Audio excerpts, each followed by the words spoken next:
walking, and a car will pull over up ahead and, ask me where I'm going.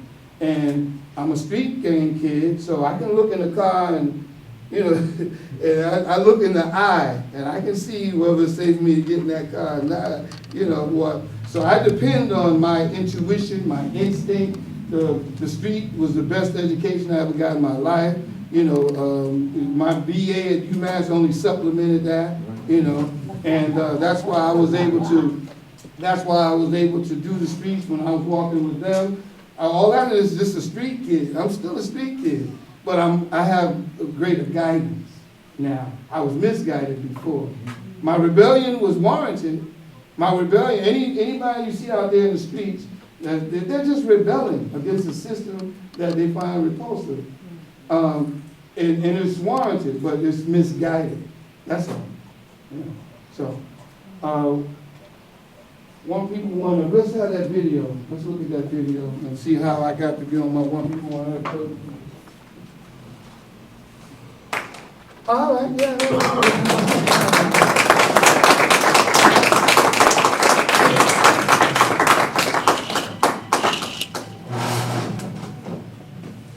You put a tiny seed in the ground. If you don't see it, you forget about it. And before you know it, there is something happening. It's bubbling up. And then there's this little plant. And before you know it, it gets bigger and bigger. And there's an oak tree. But we didn't have to do anything.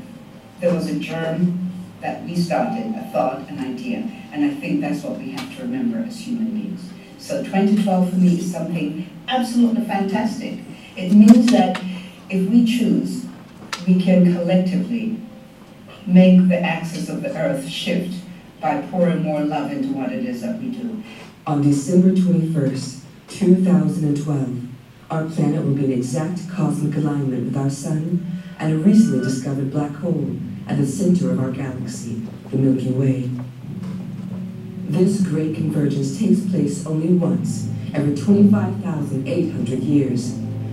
It is an unprecedented and unrepeatable moment in time. Many people have speculated about this extraordinary event and what it could mean to humanity. Albert Einstein suggested a possible pole shift where north and south poles will switch positions, causing catastrophic geographical effects. Impossible? Not really. It's happened before, 800 million years ago. But one thing that really got me thinking about it more was the earthquake in Japan. Because of the earthquake was so big that it actually shifted the Earth's axis by like 4 degrees or something. And 4 degrees may not seem like much, but if you think about it in terms of the surface of the Earth, it actually becomes a couple of miles, and a couple of miles of melted ice can do quite a bit. The Mayans believe this long count, the end of their calendar, is the end of days, ushering in a new era. The critical time that we're in, that's what it means to us, a consciousness, a unity in thought, us behaving as one people as opposed to individuals. For us, that's what it means. For us, that's what we're hoping. That's what we're praying for, is that we can all act as one for the good of the earth and the good of mankind. Some spiritualists believe this is the beginning of a transformative time for humanity, that a new era of enlightenment begins with this alignment. The magic of the 2012 convergence, Mayan prophecy, lies not in the possibility of impending planetary doom, but in its ability to focus the collective attentions and awareness of millions of people all over the world on one specific, predetermined point in time. This is not just an astrological event, but an unprecedented convergence of people, minds, cultures, and religions. It is a clarion call for humanity. Over 25,000 800 years in the making. What will this moment look and feel like in real time? My name is Kimberly Marshall, and I'm the director for this project. And I'm Neil Lee, technical director for the project. And we're making an interactive documentary called Children of the Sun, a gathering at the end of time. This journey will be led by international peace builder Brother NorthStar, and we'll be capturing the magic of this moment as our production team joins Brother NorthStar in Brazil, travels to Senegal, Morocco, to the Great Pyramids of Egypt on December 24th. We'll stop there. Great Pyramids of Egypt. 2012, if you don't understand that, that means that it reached the end of a 26,000 year period, 25,000 and some, hundreds. Let's just say 26,000 period. And we moved from out of a moon cycle into now back into a sun cycle. And there's a whole lot of fear around the moon and the darkness and things, the way things happen, but they're complementary. They're one and the same, And so what we learned from the moon cycle and all the catastrophes, all the genocides, all of the inhumanities, all of that kind of stuff, we take now with the light of day on it, and we're able to sort it out and figure it out much better coming into this cycle. A lot of people will be coming into an awakening just on their own. There's many things that trigger. There are certain things that trigger us. For me, what made me step out was 911. When 9/11 happened, and I'm looking at it on television, I took it a lot different than most people. I was like, I heard clearly my assignment, to go full time as a peace builder, because I had been walking with them, but I heard clearly then to step out on faith, and I could not cooperate with the direction that the planet was going in, and so we bomb ourselves to give ourselves permission, to get your permission to go to war, and so New World Order is being perpetuated upon us. And this order that they're talking about, and I promise you, if they were talking about a New World Order where everybody would be taken care of, everybody would have everything they need, the climate, the earth would be sustainable, the air would be nice, fresh, and clean, the water would be nice, fresh, and clean, I would be a slave to that. I would. If that was the order they were talking about, I would submit myself to that. But that's not what they're talking about. No. They are sucking up all the life out of the planet and marketing it. So the air is up for market, the earth is up for market, the water is up for market. All the things, how that song goes, all the good things in life are free. Not anymore. And so they haven't figured out a way to market the sun, but they're working on that. They don't have a meter on that. And I can't cooperate and help that kind of, system along, You have people like Larry Buell and the Como. They have the Earthlands out there. There's an eco village. You have organic farming. They're off the grid with solar energy. And intentional communities is where to go, because what is life? What is life but the first intentional community? Proton, hydrogen, helium, carbon. These are all people. These are people. These are persons. Intelligent. It's an intelligence that come together to bond a community called life. And it's in everything. It's in everything. That's what connects us to all of creation. This life force that we have in us is in everything. It's in everything's DNA. It's part of our DNA. You know? So you have an anti-life force. Yeah. These are brothers and sisters of ours. They are family, but they are living in intrepid fear because they're separate. They're separated. Why, thank you. Thank you very much, Sheriff. They're ensconced in a fear, a hopeless fear, and that's what's driving the planet. Everything is based on fear. And so automatically, what I do flies in the face of the direction they're going in. They're going in the direction of fear. I'm walking in the direction of faith. And I'm saying that, you know, I don't need your exploitation, you know. I could play ball and go to the NBA and live like, you know, like kings and queens, or I could do something that they could use to market, to make you forget that, you know, they're destroying the planet. Any of us can do that. You know, if we want to acquiesce, any of us can go and become a star, what they call a star. That's why I'm the NorthStar.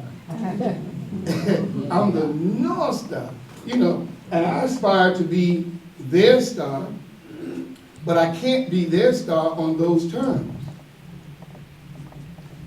Some part of me still want to be a part of the establishment. I still yearn. But then when I get close and I smell the funk, the fear, I'm like, you know, I gotta keep doing what I'm doing, you know. So even if I lose myself and you find me on television one day on a sitcom, that very well can happen, you know. And, you know, it won't last. It wouldn't last long with me because I'm self-conditioned. I'm self-programmed, you know. And even though I can still fall into traps, the programming that I have is gonna make me say, man, you know what? Y'all can take that sitcom.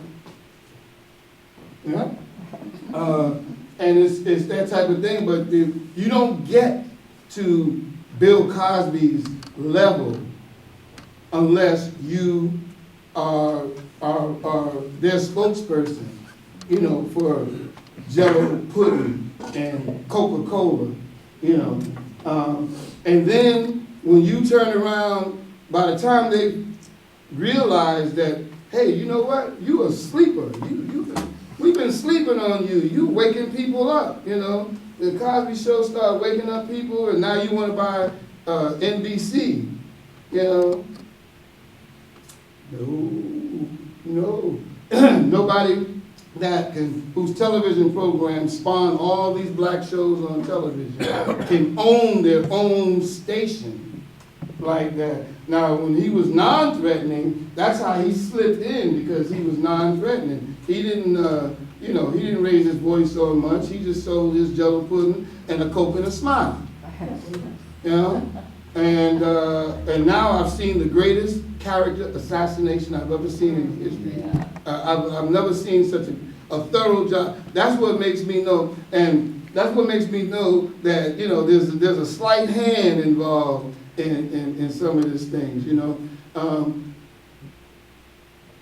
I don't know if he's guilty or not, but he's being tried in the court of public opinion. That's suspect for me. That's suspect for me. Plus, he's a homeboy from Philadelphia.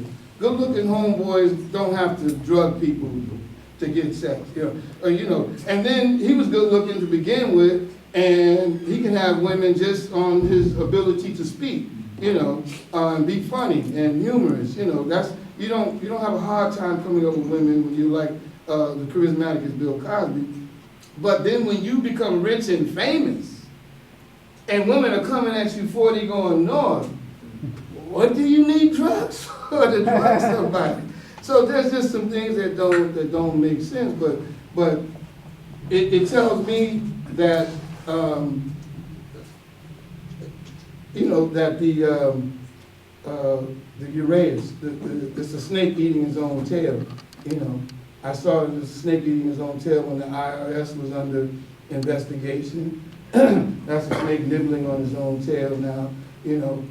Whistleblowers blew on the Federal Reserve, you know. And so there's a whole lot of people that was, you know, unreachable, untouchable, are now reachable and touchable. That's the time we're living in, is because it's receding. That whole thing is receding, and you're going to see more exposures of a lot of people that you didn't think would ever come falling to the ground. You know, so it's easy to go after politicians. It's easy to go after movie stars. It's easy to go after these people who are in the public eye. I want to see somebody from the Bilderberg group come falling to the ground. I want to see somebody from the Trilateral Commission, you know, come falling to the ground. Then, you know, that's when you're going to begin to see some real changes taking place. You know, so it's one people.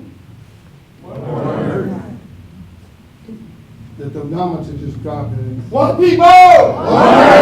One people! One people! We want to take let you get a break and have some food and refreshment in the back, and we'll reconvene in about 15 minutes. Is that fine? Yeah. All right.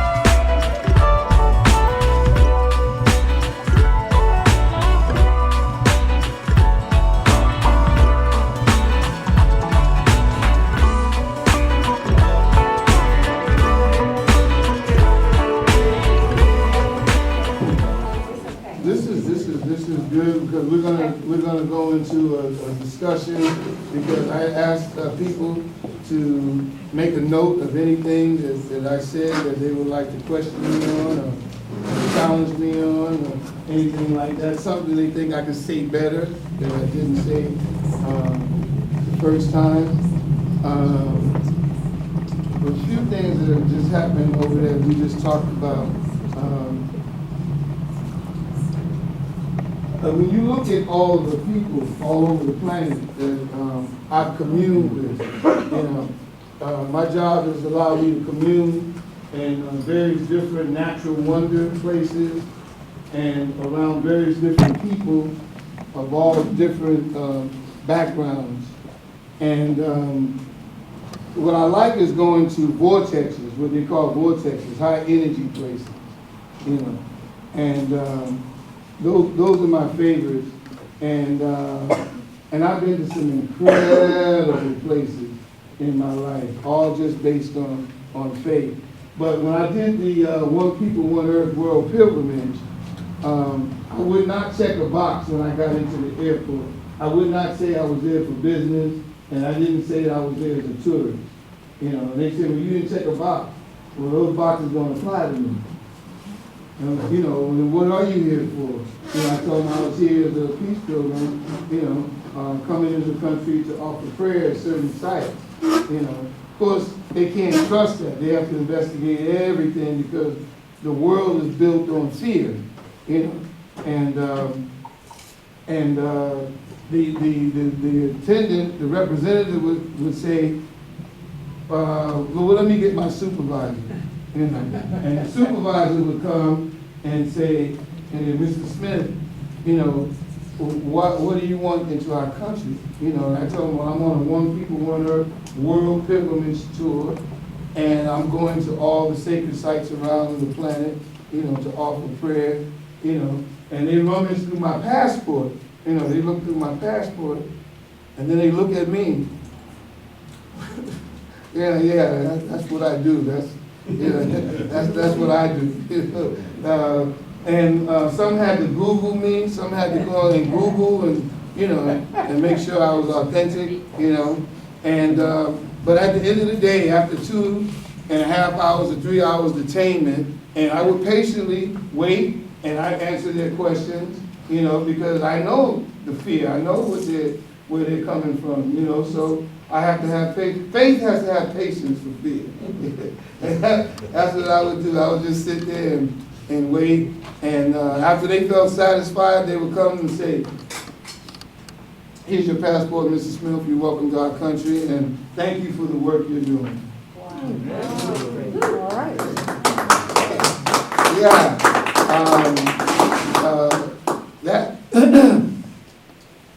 That, and you know, at the time I had dreadlocks, you know, and so, you know, dreadlock man showing up at the airport, you know, and talking about he's doing spiritual work, you know, and, you know, I'm not a basketball player, I'm not a priest, I'm not an imam, I'm not some dignitary from the United States, I'm not any of these things, you know. It's just a black man coming through their country with no, where do you get your money from?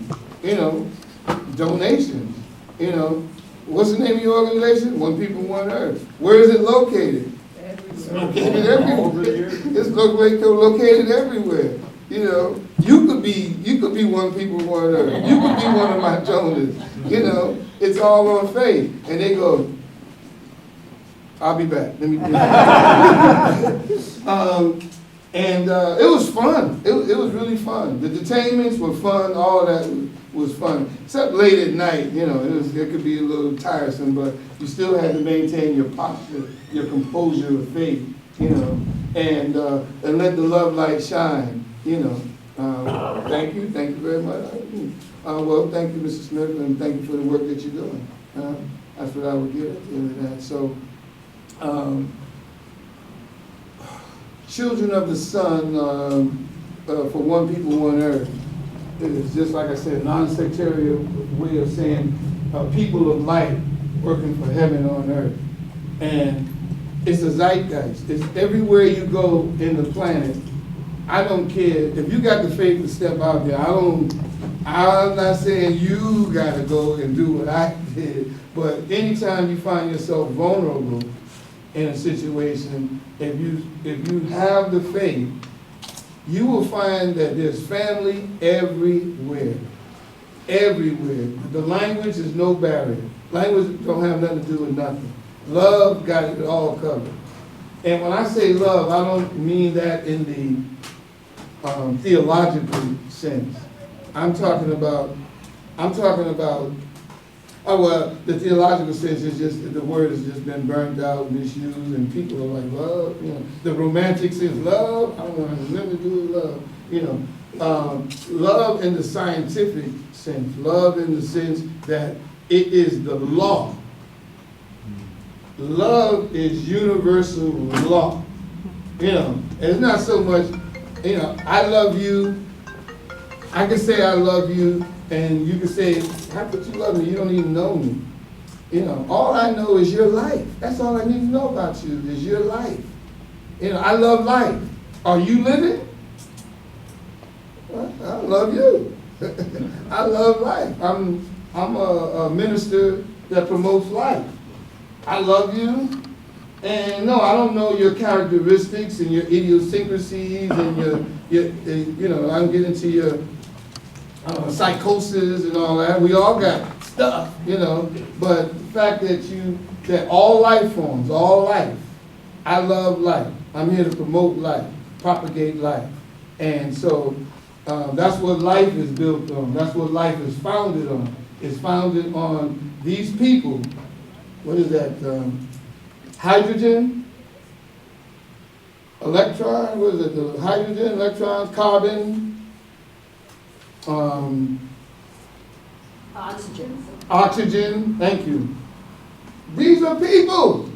These are all individual conscious entities that come together and bonded to form an intentional community called life. And that's what we're living. That's what we got. You know, so when I see another life form, I see it as a person. I see a mosquito, and I know this dude's out to drink my blood. I know this dude got vampire intentions, you know, and he want my blood without asking my permission. He don't come to me and say, you know, Mr. NorthStar, I need blood to make lava. They don't negotiate like that. They just land on you and stuff, you know, and my instinct is to go, bah, and kill it. But that mosquito is a person. It is a life that has the same elements, periodic table of elements that I got, you know? So when I step on a blade of grass, I understand that we're violent in ways that we cannot even comprehend at this time. You can't airwalk, you can't not breathe, you can't not, when you breathe in and out, you know, life is destroyed, and this is the way it is. So existence is violence, I exist, therefore I am violent, you know, in ways that I have not been able to comprehend. But the things that I'm conscious of, I can't help what I'm not conscious of, but what I am conscious of is that a squirrel, a rabbit, a dog, a cat, when I see these animals, I see a person. I see a person. A cell is a person. Each cell in your body is one person. It is a person that knows what it wants to eat better than you know what you should be eating. You put a cell, microbiologist has already found out, if you put a cell on a petri dish and put celery on one end and you put fried chicken on the other, now me, I'd go for the fried chicken. But the cell goes for where the life is at. The cell starts moving toward the watery celery. The cell has everything you got. The cell's got eyes, a brain, a spine, backbone. A cell is a person. And guess what? You got 10 trillion of them in your body. And they all get along perfectly. That's why we can learn a lot from our body in terms of one people, one earth, because it all starts with us, you know, inside. Each one of those cells got a designated organ that they live in, that they're designated to. That's their assignment, to be a part of that organ. The heart has its own designated cells, the lungs, the kidneys, the brain. You know, heart cell can't go to the brain. What you want up here? What you want up here? You belong in the heart. You can't come in here. You know, you weren't designed, it's not in your DNA to be a part of the brain. We have our own. So those are nation states. So each cell is a person. And so I got 10 trillion of them in my body, all saying, one Smitty, one person. You know? And we all want to go in the same direction. We want to get the life-sustaining things, you know. And out of conditioning, I don't always go for the life-sustaining things. I go for what my appetite or condition, desire, and crave. But the cell knows exactly what we should be partaking of in order to sustain itself. It's an intelligent person, each cell in our body, right? All right, so if the cells can do that, I'm saying we can do that. So when people ask me, how are you going to get one people, one earth? How? How is the question that everybody asks. How are you going to do this? When I set out to go around the world, I didn't ask how. How is none of my business. I make up my mind I'm going to do something, and so it is written, so it is done. As it is written in the mind, so it is done. The how, I let the higher forces work out the how. How are we going to become one people, one earth? That's none of my business, you know. But we work out the how. So what we want to do right now is discuss who racism is, what racism is, why racism is, and how it continues to exist, and what we could do to abolish it. And those are the questions we start with. Who is racism? Who is it? You know, I'll offer the first thought on that. You know, it's an illusion. It's an imposter. You know, because there's no such thing as races. There's no such thing. It's just humanity. So it's an imposter. Anyone else want to offer something to that? Or against that? Yes, sir. I couldn't help but think when you said that, somebody probably had met Juanita Nelson and Wally Nelson. Yeah. We just had a big memorial service for Juanita anyway. And we played this recording at the beginning where she says, Wally always had this t-shirt he liked more than any other t-shirt. And on it, it had the words black in black letters, and red in red letters, and yellow in yellow letters, and white in white letters. She said, and they were all crossed out except for one at the bottom that said human in green letters. Green letters. That's a nice offer, thank you. Anyone else want to offer a thought on who racism is? I like your definition about racism as fear. Yeah. Mm-hmm. Yes, yes. That you're an abolitionist Fear. of fear. Yes. Right. All the ism and schism, if you pull off those costumes of ism and schism, what you got there is fear. It's just a person, it's just a thought that's afraid of being, into the light, or connected. Yes. Yeah, but if you've got that kind of structured into a whole culture and built into whole systems, like housing systems, job, employment systems, then you got racism. If it's based on skin color, which as we know is pretty ethereal. Ethereal, Yeah. Well, that brings us to what is racism? I offer you that it is a device used, it's a tool to separate. Because separation serves who?